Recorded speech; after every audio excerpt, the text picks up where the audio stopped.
ये जो खबर है ये जुड़ी हुई है चीन और डब्ल्यूएचओ के बीच जो बातचीत चलती थी, जो मेलबाजी चलती थी, जो सवालों के जवाब मांगे जाते थे। अब ये बातें धीरे धीरे सामने आ रही हैं और इन बातों को अगर आप देखिएगा तो आपको सीधे तौर पर समझ में आएगा कि आपकी जो अब तक की पीड़ा है वो शायद कम हो सकती थी अगर चीन ने उस समय कोऑपरेट कर लिया होता, डब्ल्यूएचओ के साथ डब्ल्यूएचओ के सवालों के जवाब दे दिए होते। तो ये सारी चीजें किस तरीके से सामने आ रही हैं वो भी देखिए। डब्ल्यूएचओ की एक इंटरनल रिपोर्ट है। कुछ ईमेल और दस्तावेज लीक होने से चीन बुरी तरह एक्सपोज हो गया है। लीक होने वाले ये दस्तावेज बताते हैं कि चीन ने कोरोना वायरस से जुड़ी अहम जानकारियां सबसे छुपाई और यहां तक कि डब्ल्यूएचओ भी बार बार जानकारी मांगता रहा, लेकिन चीन ने यह जरूरी सूचना नहीं दी और इन्हें जारी करने में 7 से 10 दिन लगा दिए। इतना समय वायरस के लिए बहुत था। यह वायरस फैलता चला गया और इसने पूरी दुनिया में भयंकर तबाही मचा दी। यह खुलासा ऐसे समय में हुआ है जब ट्रंप लगातार ये कहते रहे हैं कि डब्ल्यूएचओ और चीन मिलकर कोरोना संक्रमण की जानकारियां छुपाते रहे। ट्रंप डब्ल्यूएचओ से रिश्ते तोड़ने की घोषणा कर चुके हैं और कह चुके हैं कि अमेरिका डब्ल्यूएचओ को $45 करोड़ नहीं देगा। दूसरी तरफ डब्ल्यूएचओ इन आरोपों की स्वतंत्र जांच के लिए राजी है और चीन के राष्ट्रपति शी जिनपिंग ये कह रहे हैं कि उन्होंने डब्ल्यूएचओ को सारी जानकारियां एकदम सही समय पर दी हैं और जिनपिंग ने कोरोना से लड़ने के लिए $2 अरब की सहायता राशि देने की कसम भी एकदम सही समय पर खाई है। दस्तावेजों में दबा कड़वा सच क्या है ये आप खुद देखिए।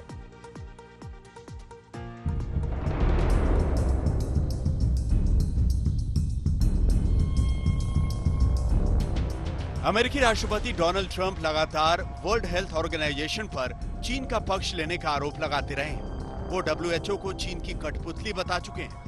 अमेरिका इसी आधार पर डब्ल्यूएचओ से सारे रिश्ते तोड़ चुका है। लेकिन अब अंतर्राष्ट्रीय समाचार एजेंसी एसोसिएटेड प्रेस को कुछ ऐसे दस्तावेज मिले हैं जो ये बताते हैं कि चीन डब्ल्यूएचओ का भी सगा नहीं है। चीन ने डब्ल्यूएचओ से और पूरी दुनिया से बहुत सारी जानकारियां छिपाई हैं। एसोसिएटेड प्रेस को जो दस्तावेज मिले हैं उनमें कई ईमेल, चीन के स्वास्थ्य मंत्रालय के गोपनीय दस्तावेज और कोरोना मरीजों और उनका इलाज करने वाले स्वास्थ्य कर्मियों के इंटरव्यू शामिल हैं। इन ईमेल्स से यह पता चला कि भले ही डब्ल्यूएचओ ने सार्वजनिक रूप से चीन की आलोचना नहीं की, लेकिन संस्था लगातार चीन से न सिर्फ डेटा मांग रही थी बल्कि उसे शक था कि चीन सारा डेटा उसे नहीं दे रहा। इस बारे में डब्ल्यूएचओ के अधिकारियों और चीन के स्वास्थ्य मंत्रालय के बीच ईमेल के जरिए कई बार संवाद हुआ। डब्ल्यूएचओ ने अपने एक मेल में स्पष्ट रूप से लिखा है कि चीन की वजह से वैक्सीन रिसर्च की शुरुआत करने में देरी हो गई। चीन ने कोरोना वायरस का जीनोम 11 जनवरी को छापा था, जो कि एक हफ्ते लेट था। चीन की 3 सरकारी लैब्स रिसर्च पूरी कर चुकी थी। वायरस के पूरे जेनेटिक कोड का सीक्वेंस तैयार कर लिया गया था, लेकिन इसके बाद भी ये जानकारियां छिपा कर रखी गईं। कोरोना वायरस के जीनोम को 2 जनवरी को डिकोड कर लिया गया था और 30 जनवरी को डब्ल्यूएचओ ने इमरजेंसी घोषित की थी। तब तक इस वायरस का संक्रमण 100 से 200 गुना फैल चुका था। इस दौर में एक हफ्ते से लेकर 10 दिन की देरी कोरोना वायरस का संक्रमण पूरी तरह से फैलाने के लिए काफी थी।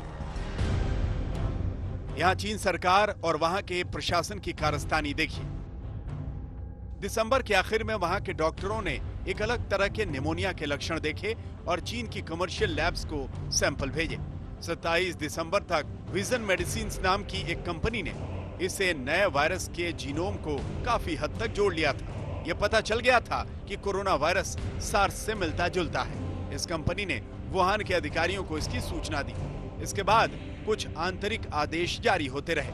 30 दिसंबर को वुहान इंस्टीट्यूट ऑफ वायरोलॉजी में शी जेंगली नामक मशहूर वायरोलॉजिस्ट को इस बीमारी के बारे में सूचना दी गई और 2 जनवरी तक शी जेंगली उर्फ पैट वुमन ने इस वायरस के बारे में पूरी जानकारी हासिल कर ली थी। इसके बाद चीन इस जानकारी पर कुंडली जमा कर बैठ गया। चीन के नेशनल हेल्थ कमीशन ने एक सीक्रेट नोटिस जारी किया जिसमें सख्त आदेश थे कि ये लैब्स वायरस के बारे में किसी तरह की जानकारी सार्वजनिक न करें। यही वजह है कि ट्रंप चीन के पीछे पड़े हुए हैं। China's cover-up of the Wuhan virus allowed the disease to spread all over the world, instigating a global pandemic that has cost more than 100,000 American lives and over 1 million lives worldwide. Chinese officials ignored their reporting obligations to the World Health Organization. Trump ने WHO से रिश्ता तोड़ने की बात कही थी। China has total control over the World Health Organization, despite only paying $40 million per year, compared to what the United States has been paying, which is approximately $450 million a year. We have detailed the reforms that it must make and engage with them directly, but they have refused to act. Because they have failed to make the requested and greatly needed reforms, we will be today terminating our relationship with the World Health Organization. Trump के इस हमले के बाद से WHO रक्षात्मक हो गया है, क्योंकि उसे अमेरिका से हर साल सबसे ज्यादा पैसा मिलता है। WHO और चीन पर यह खुलासा ऐसे वक्त में हुआ है जब दोनों पर ही पूरी दुनिया सवाल उठा रही है। इसके बाद चीन पूरी तरह विलन बनेगा, जबकि WHO के लिए ये एक तरह से डैमेज कंट्रोल है। WHO के डायरेक्टर जनरल ने अमेरिका से रिश्ते खत्म न करने की अपील भी की है। आगे इस खुलासे को लेकर कुछ नाटकीय भी हो सकता है और ये इस बात पर निर्भर होगा कि अमेरिकी राष्ट्रपति ट्रंप इस खुलासे पर क्या कदम उठाते हैं। आज तक ब्यूरो।